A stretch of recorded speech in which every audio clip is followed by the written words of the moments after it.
The alarm broke the silence on the bridge of Horizon's Promise. Captain Hyun-woo looked up from his console as red lights flashed across the command deck.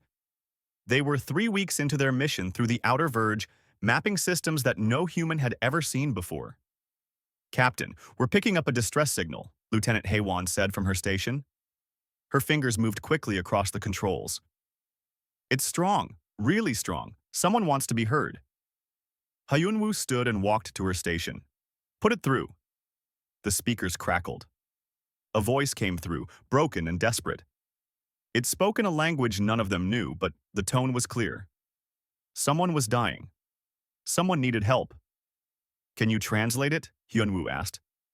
Haewon worked for several minutes, her computer analyzing the patterns. "It's from a species called the Valorans. Their homeworld is under attack. Captain, this is bad. They're saying most of their defenses are gone. They have maybe 3 days left." Commander Yoon-ji joined them. She was Hyun-woo's second in command, calm and smart. "Where are they?" 2 days away at maximum speed," Haewon said. She paused, listening to more of the message. "They're asking for help from anyone, but they say they don't expect anyone to come." "Why not?" Hyun-woo asked. Haewon pulled up data on her screen. Their planet orbits 2 suns. The radiation is extreme. The gravity is 40% higher than Earth standard. And their atmosphere has chemicals that are poisonous to most species. The Galactic Council labeled it a danger zone years ago. Hyun-woo read through the data. He had been in space for 15 years. Seen many worlds. This one did look dangerous. But something bothered him. "Pull up Earth's data, put them side by side." Yoon-ji did as he asked. The 2 sets of numbers appeared on the screen. For a moment, everyone on the bridge was quiet. "The Valoran world has less radiation than Earth," Yoon-ji said slowly. "The gravity is high, but we train in higher gravity than this. And these chemicals in their air," she checked her medical database. "They would make us sick if we breathed them for months, but they won't kill us." Dr. Ji-ho, the ship's chief medical officer, had entered the bridge. He looked at the data over their shoulders. "This is interesting. What they're calling a death world is actually easier to survive than our home. Why did the Council mark it as so dangerous?" "Because most species in the galaxy are soft," said Engineer Sang-min from his station. He was a big man with scarred hands from years of fixing ships. "They evolved on gentle worlds with perfect weather. They can't handle what we consider normal." Hyun-woo looked at his crew. "How far to the nearest Council ship?" 15 days, Yoon-ji said. "And I checked the Council response database. 3 other civilizations received this distress call. All of them refused to help. They said it was suicide." "Suicide?" Hyun-woo repeated. He looked at the data again. 2 suns, high gravity, toxic air. He thought about Earth with its hurricanes, earthquakes, and volcanoes. He thought about humans building cities anyway, farming anyway, living anyway. "Call the other ships in our fleet. Emergency meeting in 1 hour. Everyone votes." An hour later, representatives from all 5 ships in the human fleet gathered on a video call. Hyun-woo explained the situation. He showed them the Valoran distress call. He showed them the environmental data. He told them that no one else was going to help. "If we go, we'll be alone," he said. "The Valorans have enemies in orbit. We'll be outnumbered, and we might not survive."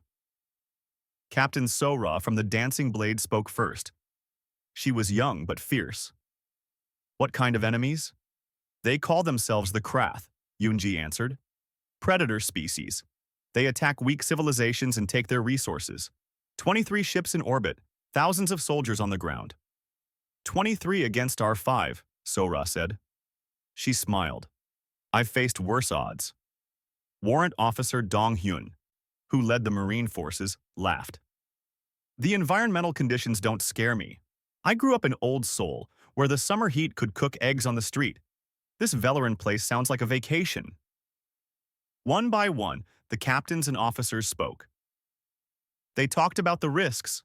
They talked about duty.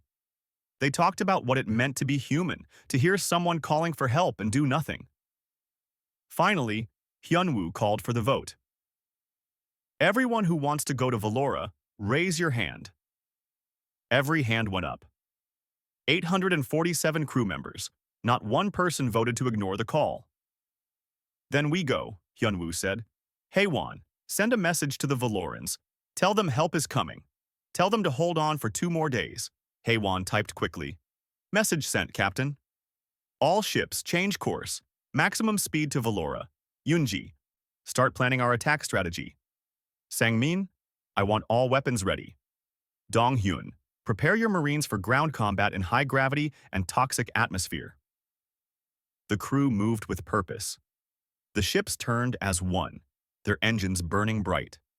They accelerated toward a world they had never seen to save people they had never met. Dr. Jiho stood beside Yoonji, reading through the Valoran data. You know what's strange? He said quietly. The council species all called this a death world.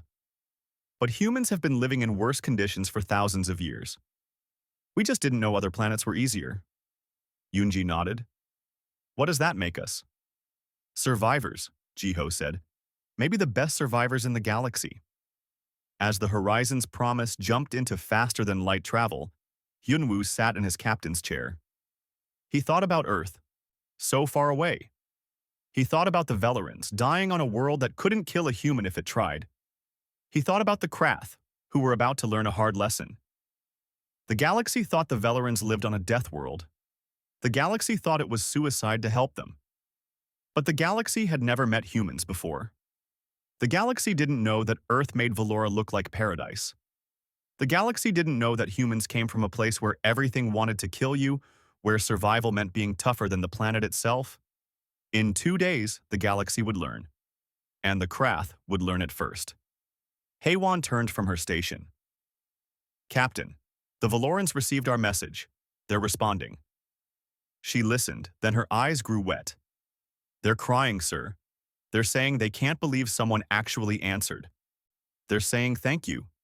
Hyunwoo felt something tight in his chest. Tell them we'll be there soon. Tell them Earth never leaves anyone behind. The ships flew through the darkness, carrying hope to a dying world. The Valoran system appeared on their screens like a wound in space. 2 suns burned close together, casting harsh light across the dying planet. Smoke rose from a dozen cities. Fire bloomed across continents. And above it all, the Krath ships waited like vultures. Drop us out of FTL at the system edge, Hyunwoo ordered. I don't want them seeing us yet. The 5 human ships appeared at the outer edge of the system, their sensors immediately scanning everything. Yoonji pulled up the tactical display. 23 Krath vessels orbited Valora. Most were cruisers, built for bombardment. 3 were larger warships. And in the center was their command ship, coordinating the attack. We're outnumbered 4-1, Yoonji said. She didn't sound worried. She sounded like she was solving a math problem. But they're spread out. If we hit them fast and hard, we can break their formation. Ambassador Tae-young joined them on the bridge. He was an older man who spoke 47 languages and had negotiated peace treaties across human space. But right now, he wasn't here to talk. What do you need from me, Captain? When we get to the surface, I need you to convince the Valorans we're here to help, Hyunwoo said. They've never seen humans before. They might be afraid of us. Understood, Tae-young said. Songmin's voice came over the speakers from engineering. Captain, I've got an idea. See those 2 suns? The radiation between them is intense. Most ships won't fly through that area because it would fry their systems. But not ours? Hyunwoo asked. Our ships are built on Earth, Songmin said with pride in his voice. We designed them to handle solar radiation because our sun throws tantrums all the time. We can use the radiation belt as a shortcut. Come out right on top of them. Yoonji smiled. It was not a kind smile. I like it. Captain Sora, your dancing blade is the fastest ship. Think you can lead the attack? On the video screen, Sora grinned. Through a radiation belt that would kill most species? Sounds like fun. What's the target? The command ship, Yoonji said. Kill their coordination and the rest will panic. Consider it done, Sora said. The fleet moved into position. They approached the 2 suns, getting closer than any sane species would dare. Alarms went off in every ship as radiation levels climbed. Red lights flashed warnings that they were entering lethal zones. Radiation at 300 times normal galactic tolerance, Dr. Jiho reported from medical. I'm seeing minor radiation poisoning across the crew. Nothing serious. I'll hand out the anti-radiation pills after the battle. 300 times lethal dose, and the doctor called it minor. The crew didn't even look worried. They had all grown up under Earth's sun, which didn't care about galactic safety standards. Approaching attack position, Sora reported. 5 seconds. The human ships burst from the radiation belt like sharks from dark water. The Krath never saw them coming. The dancing blade fired missiles at point-blank range. 6 precise shots that tore into the command ship's engines and communications array. The massive Krath vessel went dark and started drifting.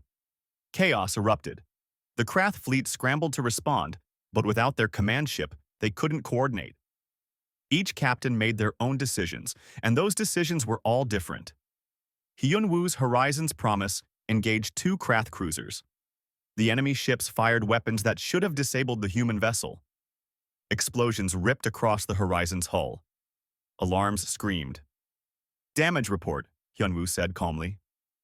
Hull breach on Deck 7, Sangmin reported. Sealing it now. Weapons still online. Engines at 90%. We're good to keep fighting. The Krath ships seemed confused. Their weapons had hit. The human ship should be dead. But it kept coming, kept firing, kept fighting like the damage meant nothing. They build ships soft in this galaxy, Songmin muttered. They don't know what real armor looks like. While the space battle raged, Dong-hyun and his Marines loaded into dropships. 50 soldiers in power armor designed for extreme environments. They launched toward the planet's surface, toward the 3 remaining Valoran strongholds. The dropships punched through the toxic atmosphere. Most species would need extensive shielding for this. The humans just needed basic hull plating. They fell like meteors toward the burning cities below. Dong-hyun's ship landed hard in the plaza, outside the Valoran capital bunker. He and his Marines jumped out, weapons ready. The air was thick with chemicals that would poison most species in minutes. The Marines didn't even bother with sealed helmets. They wore breathing masks like workers in a factory. Krath soldiers held positions around the bunker. They were large creatures built like Earth's big cats but walking upright. They turned in surprise at the new arrivals. The fight was brief and brutal. The Krath were used to fighting the Velerans, who were peaceful and fragile. They weren't ready for humans, who came from a world where even the children knew how to survive disasters. Dong-hyun's Marines moved through the high gravity like it was normal. They carried weapons and equipment that would be too heavy for most soldiers. They fought for 30 minutes straight without getting tired. The Krath retreated, confused and afraid. Bunker secured, Dong-hyun reported, going in to make contact. Inside the bunker, the Valorans waited in the darkness. They were beautiful beings, tall and crystalline, glowing softly with their own light. But now their light was dim. They were starving and sick. Children cried. Adults held each other, waiting for death. The bunker door opened. The Valorans gasped as toxic air rushed in. But then they saw the humans walking through that same air, breathing it like it was nothing. Commander Yoonji led the first contact team. Ambassador Tae-young was with her. So was Dr. Jiho. They approached slowly, hands open to show they meant no harm. An elderly Valoran stood to meet them. His crystalline body was cracked, his light flickering. He spoke in his musical language. Tae-young's translator worked quickly. He says he is Elder Crystallis. He asks if we are real, or if death is making him see visions. Tae-young removed his breathing mask completely. He stood in the toxic air, breathing normally. The Velerans stared in shock. "We are real," Tae-young said, his translator converting his words to Veleran. "We received your message. We came to help." A young Veleran female stepped forward. Her light pulsed with confusion. "You breathe our death," she whispered. "How is this possible?" Dr. Jiho smiled gently. "Where we come from, this is normal. Now please, let me see you're wounded. We have medical supplies." The Valorans led them deeper into the bunker. Hundreds of injured, all suffering from radiation poisoning and starvation. Jiho set up a field hospital and started working. His hands moved quickly, adapting human treatments for alien biology. A young Velaran named Luminera watched everything. She was a scientist, and her curious nature overcame her fear. She saw humans lift debris that should be impossible to move. She saw them work for hours without rest. She saw them walk through conditions that were killing her people and barely notice. "What kind of world creates beings like you?" she asked Haywan, who was helping set up communications equipment. Haywan looked up. She was tired, covered in dirt and sweat, but she smiled. "A hard one. We call it Earth. It doesn't forgive weakness, so we learned to be strong." Above them, the space battle continued. Below them, in bunkers across 3 continents, human marines secured positions and started saving Velaran lives. And slowly, the tide began to turn. Elder Crystallis approached Yunji as she coordinated the defense. "Why?" he asked simply. "Why did you come?" "Every other species said it was impossible. They said this world would kill any rescuers, but you act like this is easy." Yunji looked at him. "It's not easy," she said honestly, "but it's not impossible either. Yes, your world is harsh, but humans come from a harsher one. We know what it's like to need help, and we believe that when someone calls for help, you answer." She turned back to her tactical display. "Now let's finish this fight. Your people have suffered enough." The battle for Valora lasted 36 hours. 36 hours that would be remembered across the galaxy for generations. In orbit, the Krath fleet regrouped. Their commanders realized they faced something new, something dangerous. They called for reinforcements. More ships arrived, jumping in from nearby systems. The odds went from 4-1 to 7-1 against the humans. "They really want this planet," Captain Sora said as her dancing blade dodged missile fire. Her ship had taken damage, but she kept fighting. "Too bad for them, we don't give up easy." Pilot Yujin launched from the carrier ship Defiant. She flew a small fighter, fast and deadly. She had been the best pilot in Earth's fleet before joining the expedition. Now she proved why. Her fighter dove through debris and weapons fire. The Krath pilots tried to track her, but she pulled maneuvers that should have been impossible. She turned so hard that the G-forces would crush most species. Her body, trained since childhood in Earth's gravity, handled it easily. 7 Krath fighters pursued her. She led them through the upper atmosphere of Valora, where the toxic air got thicker. The Krath fighters had to slow down, their systems struggling with the environment. Yujin's fighter, built to handle Earth's chaotic atmosphere, didn't even notice. She came up behind them and fired. One after another, the Krath fighters exploded.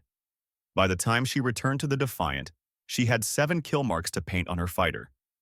But the space battle was taking its toll. The human ships were tough, built to survive in the harsh conditions near Earth. But they were still outnumbered. Damage was adding up. "Hull breaches on 5 decks, Sangmin reported from the Horizon's Promise. "Weapons at 60%. Engines holding steady. We can keep fighting." Hyunwoo looked at the tactical display. They were winning, slowly. But more Krath ships kept arriving. "We need to end this faster. Recommendations?" Yunji studied the battle. "The atmospheric processors. If we can get them working again, Valora becomes safer for the Valorans. They can evacuate from the bunkers and spread out. Makes them harder to kill.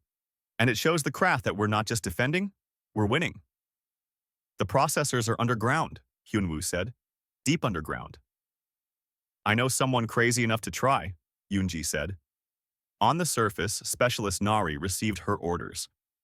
She was the best demolitions expert in the fleet, known for volunteering for impossible missions.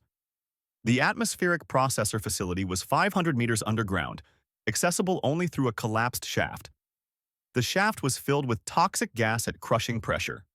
Most species would need specialized equipment: a drilling vehicle, pressure suits, breathing apparatus that could filter the concentrated poison. Nari looked at the shaft and laughed. "I just need some rope and a flashlight," she said. She gathered a team of 5 engineers. They tied ropes around their waists and descended into the darkness. The pressure increased with every meter. It would crush most species flat. But humans evolved at sea level on a high-gravity world. Their bodies were built to handle pressure. The toxic gas burned their throats and lungs. They would get sick later, need medical treatment, but it wouldn't kill them, not fast enough to matter. 4 hours later, they reached the processor facility. The machines were damaged but repairable. Nari and her team worked in the crushing darkness, fixing systems by feel as much as by sight. Their hands bled from the rough work. Their bodies ached from the pressure. They didn't stop. Above them, the battle raged on. Below them, Velerans in bunkers prayed to gods they weren't sure existed anymore. And in the deep darkness, human engineers did the impossible. The processors came online with a deep hum. Fresh air, clean air, began flowing through Valora's atmosphere. The toxic clouds started to thin. "Processors operational," Nari reported, her voice hoarse. "We're coming back up." In the bunkers, Dr. Ji-ho worked without rest. He had been operating for 30 hours straight. His hands moved with precision, treating wounded Velerans. Human medical techniques, considered primitive by galactic standards, worked remarkably well. He discovered something interesting. Human blood plasma, when synthesized correctly, could treat Veleran radiation poisoning. But it required human donors. "I need volunteers," he announced to the Marines guarding the bunker. Every hand went up. For the next 12 hours, human soldiers donated blood while also fighting off Krath attacks. They would give blood, rest for an hour, then return to combat, then give more blood. The cycle repeated until Dr. Ji-ho had enough to treat every Valoran in the bunker. "You're killing yourselves to save us," Elder Crystallis said, watching in amazement. "Why?" "We're not dying," one Marine said cheerfully. "We're just a little tired. We've been through worse training exercises back home." Luminara followed the humans everywhere, recording everything with her scientific instruments. She documented things that should have been impossible. Humans working in toxic air for days. Humans lifting equipment 3 times their body weight. Humans fighting without sleep, sustained by nothing but determination and some pills their doctor gave them. "The pills?" she asked Dr. Ji-ho. "What are they?" "Stimulants and vitamins," Ji-ho said. "They help us stay awake and alert. Most species can't take them. Too strong. For humans, they're just coffee in pill form." "Coffee?" "A drink we have on Earth. Keeps us awake. We drink it every morning." He smiled tiredly. "Some of us drink it all day." Luminara added this to her notes. "A species that needed chemical stimulation just to feel normal in the morning. What kind of evolution created that?" On the second day, the Krath made their final push. They committed everything, every ship, every soldier. They would win or lose everything in one massive attack. The human fleet, damaged and tired, met them head-on. The space battle became a chaos of explosions and weapons fire. Ships on both sides were destroyed. But the humans fought with a fury that shocked the Krath. A human ship didn't stop fighting when it should. Even when weapons were gone, they would ram enemy vessels. Even when engines failed, they would drift toward enemies and use whatever they had left. The Horizon's promise took a direct hit that tore away half its weapons. Hyunwoo didn't retreat. He ordered the ship forward, using it as a shield for the more damaged Dancing Blade. They would sacrifice themselves if it meant winning, but it didn't come to that. The Krath broke first. After 36 hours of fighting an enemy that refused to die, refused to give up, refused to acknowledge that they should be dead, the Krath fleet retreated. Captain Sora wanted to pursue. "Let me chase them down," she urged. "End this permanently." "No," Hyunwoo said. He was tired, so tired. "We came to save lives, not take them. Let them go. Let them tell the galaxy what happened here." The Krath ships jumped to FTL and disappeared. The battle was over. On the surface, the last Krath soldiers surrendered or fled. Donghyun's Marines secured the cities. Nari's team got all the atmospheric processors working. Dr. Ji-ho finished treating the last of the wounded. The Valorans emerged from their bunkers into clean air for the first time in days. They saw their cities damaged but standing. They saw their world saved. And they saw the humans, these impossible beings who breathed poison and ignored gravity and fought until physics itself seemed to give up arguing with them. Elder Crystallis found Captain Hyunwoo in the ruins of the capital. The human captain was bandaged and limping. His ship was in orbit, barely functional, but he was smiling. "You saved us," Chrysalis said. "You saved my entire species. How can we ever repay this?" Hyunwoo shook his head. "You don't owe us anything. You called for help. We came. That's what decent people do." "The galaxy will hear of this," Chrysalis said. "They will know that humans from Earth answered our call when everyone else said it was impossible." "Good," Hyunwoo said. "Maybe next time someone calls for help, others will come too." As he walked away, Luminara approached him. "I've been recording everything," she said. "Every impossible thing your people did. Can I ask you something?" "Of course." "You barely seem to notice the conditions here. The gravity, the air, the radiation.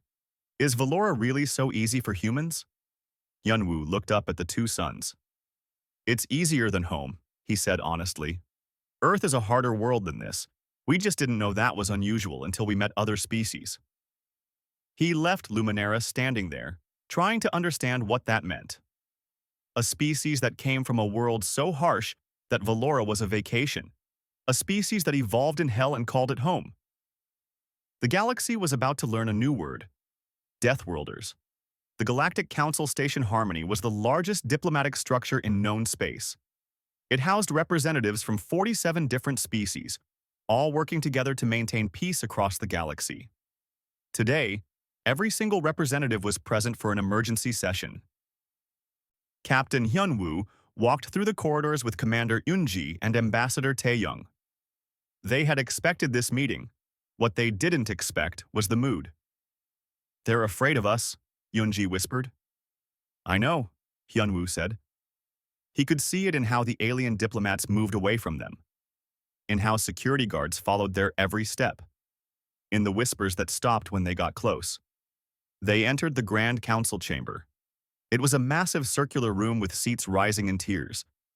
At the center was a platform where speakers stood. The humans were directed to that platform. Councillor Velthur spoke first. He was a Zethian, a species that looked like Earth's reptiles but walked upright and wore elegant robes. His voice was careful, measured. "Humans of Earth, we have called you here to discuss your recent actions at Valora." "We saved them," Hyunwoo said simply. "Yes," Velthur agreed. "You saved a species that every other civilization said could not be saved. You survived conditions that we classified as absolutely lethal. You defeated a Krath fleet that outnumbered you 7-1, and you did all this in 3 days." "Is that a problem?" Taeyoung asked. Ambassador Kirna stood next. She was a Pelorian, insectoid and delicate. Her voice came from a translator. "It is not a problem that you saved the Valorans.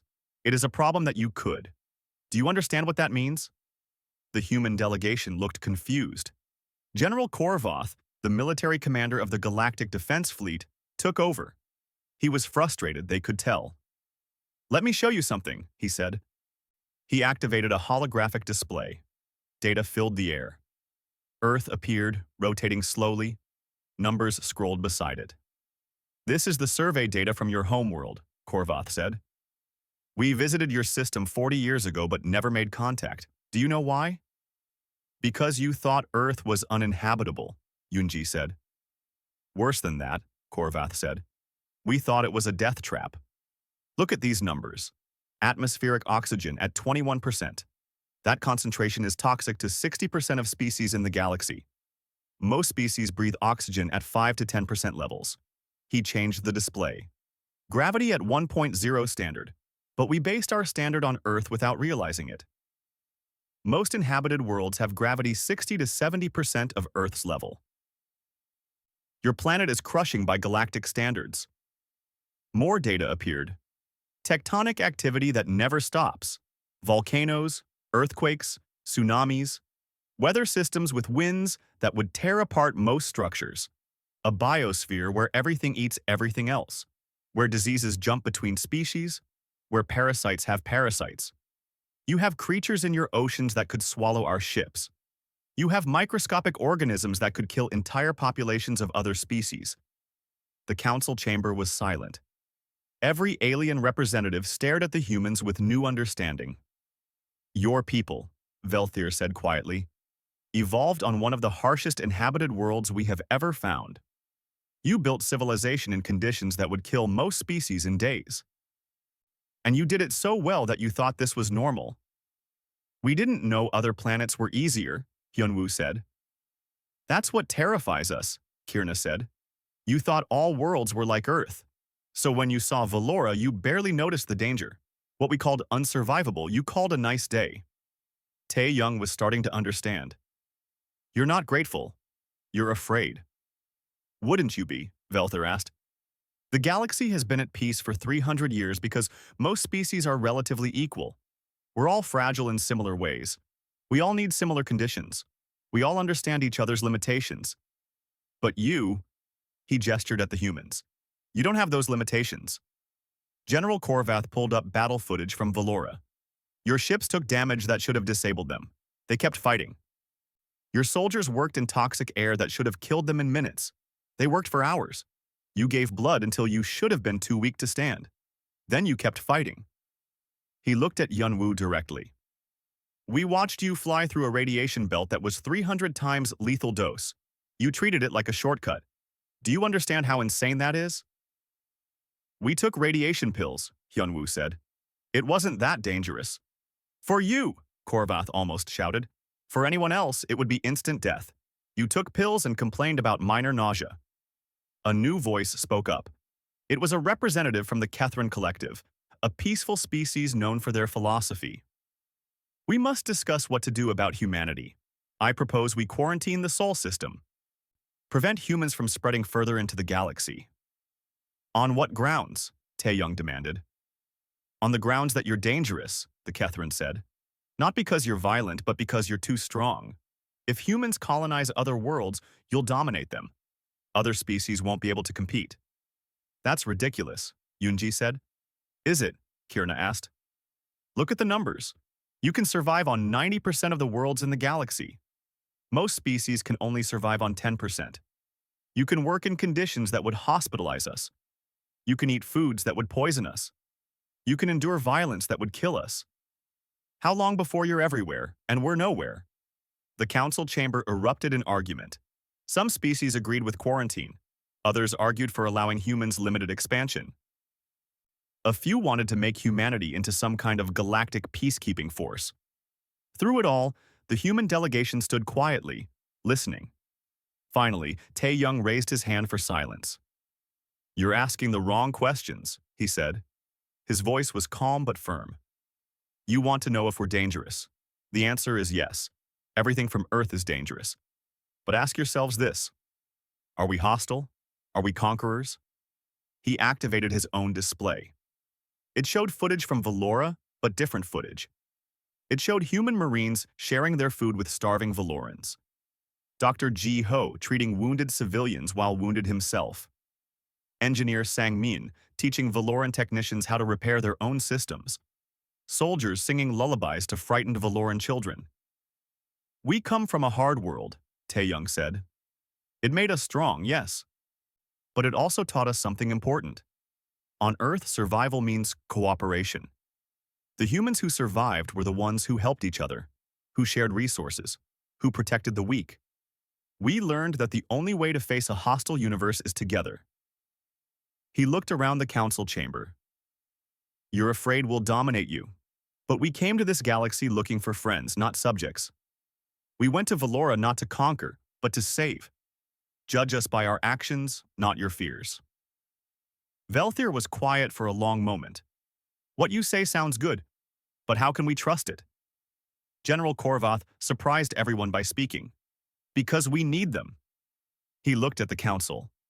I have classified intelligence that I'm now sharing with full council approval. The Krath are not our only problem. There are 3 other aggressive species expanding through our space. We've been losing ground for decades. We hide behind diplomacy because we can't afford war. Our species are too fragile to fight effectively. He pulled up battle data. Look at how humans fight. They don't give up. They don't surrender when they should. They turn defeats into victories through pure, stubborn refusal to die. We need that. The galaxy needs that. Are you suggesting we make them into soldiers? Someone asked. I'm suggesting we make them into allies, Korvath said. Real allies. Not servants, not weapons. Partners. The debate continued for hours. Finally, a vote was called. The results were close, but humanity was granted provisional membership in the Galactic Council. There were conditions. Human military expansion would be limited. Human colonies would be monitored, and humans would share their survival techniques with Council defense forces. As they left the council chamber, Yunji looked at Hyunwoo. They're still terrified of us. Good, Hyunwoo said. Fear might keep them honest. Might keep them from making the same mistakes the Krath did. But privately, as they walked back to their ship, Hyunwoo wondered. Earth couldn't be the only death world. There had to be other species out there, species that evolved in harsh conditions. Species like humans. What would happen when those species found each other? Would they be friends or enemies? Would they cooperate or compete? The galaxy was about to become much more interesting. 6 months had passed since the Battle of Valora. 6 months that changed everything. Captain Jae-won stood on the bridge of his new ship, the Rescue One. It was the first of 12 vessels in Earth's new emergency response fleet. Behind him, 11 more ships waited in formation. Each ship was crewed by volunteers who understood the mission. Answer every distress call, no matter how dangerous. The motto painted on every hull said it simply, "No one left behind." "Fleet is ready, Captain," his first officer reported. Jae-won looked at Earth through the viewport. Home. Beautiful and deadly, exactly as it had always been. "Take us out," he ordered. "There are people out there who need help." On Valora, the rebuilding was nearly complete. The cities had been repaired. The atmospheric processors ran perfectly. The scars of war were healing. Dr. Suman walked through the capital city recording her observations. She was an anthropologist studying the cultural exchange between humans and Velerans. What she found amazed her. The Velerans were teaching humans about art and philosophy, how to see beauty in simple things, how to think deeply about existence and meaning. The humans were teaching Velerans about resilience and adaptation, how to solve problems creatively, how to turn challenges into opportunities. A new civilization was emerging, one that combined Valoran grace with human determination. Hybrid technologies were being developed. Valoran crystal computers powered by human engineering. Human ships with Valoran energy systems. It was beautiful to see. "We're creating something new," Elder Crystallis told Suman during an interview. "Neither fully human nor fully Valoran. Something better than either of us alone." In her lab, Engineer Bo-Ra was making a different kind of discovery. She had been analyzing galactic survey data, looking for patterns. What she found made her call an emergency meeting with Admiral Hyunwoo.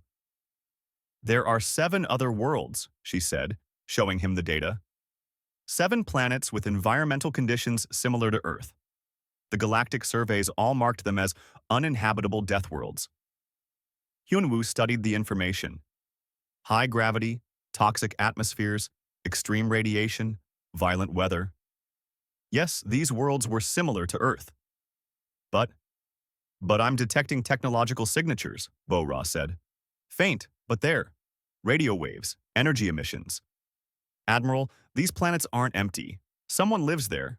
Someone survived these conditions just like we did." The implications hit Hyunwoo like a physical blow. "There are other Deathworlders out there. 7 that we've found so far," Bo-Ra confirmed. "There could be more. And Admiral, we just announced our presence to the galaxy very loudly. If there are other species like us, they know about us now." "Are they friendly?" "We have no idea." Hyunwoo took the data to Earth's government. The decision came quickly. A new expedition would be launched. They would visit each of these 7 worlds, make contact if possible, and prepare the galaxy for what might come. Before the expedition could launch, Luminara released her documentary. She called it The Deathworlders, and it spread across the galaxy faster than anything in recent history. It showed everything. Humans walking through toxic air, fighting and crushing gravity, working without rest, giving blood until they could barely stand, then giving more. Humans doing the impossible and treating it like a normal day. But it also showed the gentle moments. Humans comforting scared children, sharing food with the hungry, teaching skills patiently, humans being kind, even when kindness was hard. The galaxy's reaction was mixed. Some species watched in wonder, others in fear. 3 isolationist civilizations closed their borders completely, refusing any contact with contamination from the Deathworlders. 2 aggressive species, seeing humanity as a threat, began militarizing. The Krath, defeated but not destroyed, plotted revenge from their distant homeworld. But many species saw opportunity. If humans could survive harsh worlds, maybe those worlds could be colonized.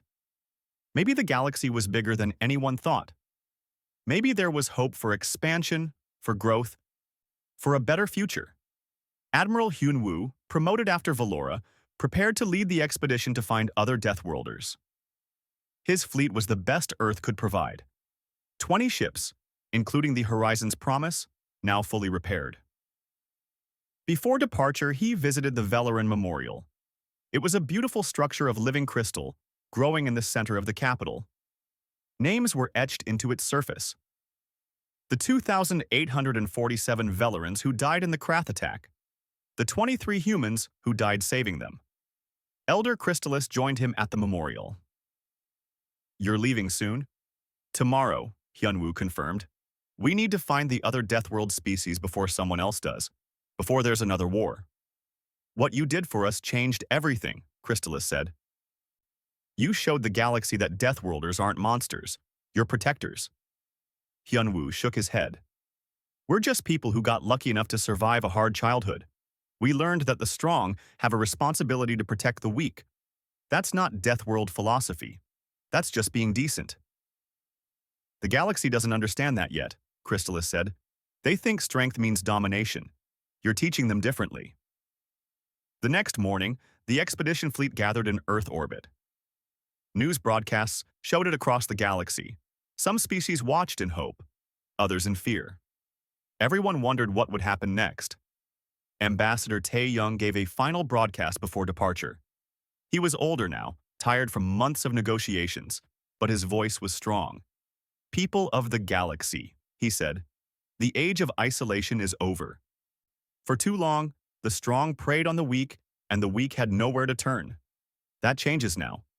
Humanity makes a promise to every species in the galaxy. We will answer your calls for help. We will stand beside you against aggression. We will explore the dangerous places you cannot go. Not because we want power, but because we can, and therefore we must. This is the Deathworlders' promise." He paused, looking directly at the camera. "We go now to find others like us. Other species who survived impossible worlds. We don't know if they will be friends or enemies, but we will approach them with open hands and honest hearts. And we hope they will do the same." The fleet jumped to FTL. Behind them, Earth's light shone against the void, a death world that raised protectors instead of conquerors. Commander Yunji, now captain of her own vessel, the Shield of Dawn, stood on her bridge as they traveled through the strange space of faster-than-light flight. "What if the other Deathworlders aren't like us? What if they're hostile?" Hyun-woo considered this from his own ship. They were connected by video link, the fleet staying in communication even in FTL. "Then we deal with it. Same way we always have. With strength when necessary, with kindness when possible. We didn't survive Earth by being weak or cruel. We survived by being adaptable." "And if they're like the Krath?" Yunji asked. "What if death worlds create predators, not protectors?" "Then we show them there's another way," Hyun-woo said. "We show them that being strong doesn't mean being cruel, that surviving doesn't mean making others suffer. We show them what humanity learned through thousands of years of hard lessons." The fleet traveled for 3 days. Their first destination was a planet the galactic surveys had labeled World 47. High gravity, volcanic, with an atmosphere of sulfur and methane, uninhabitable by galactic standards. But as they approached, they detected cities, structures, technology, and then a signal. Someone was broadcasting to them. Lieutenant Hae-won translated the message. Her hands trembled slightly. "Admiral, they're asking if we're from a death world too. They're asking if they're finally not alone." Hyun-woo felt something tight in his chest. Hope, maybe, or recognition. Tell them yes. Tell them they're not alone anymore. Tell them humanity came looking for friends. The response came quickly. An invitation to land. A promise of peace. And underneath it all, a sense of relief so strong it came through even in alien languages. Far away in the deepest parts of unknown space, on a world even harsher than Earth, another species looked up at the stars. They had been alone for so long, thinking they were unique, thinking they were the only ones who survived the impossible. But now they saw evidence of others. Humans. Deathworlders like themselves. The broadcast from Valora had reached them. Luminara's documentary showed them they weren't alone. They began to prepare, to reach out, to hope. The galaxy was changing. The age of soft species dominating everything was ending. The Deathworlders were awakening. And the future, uncertain as it was, held promise.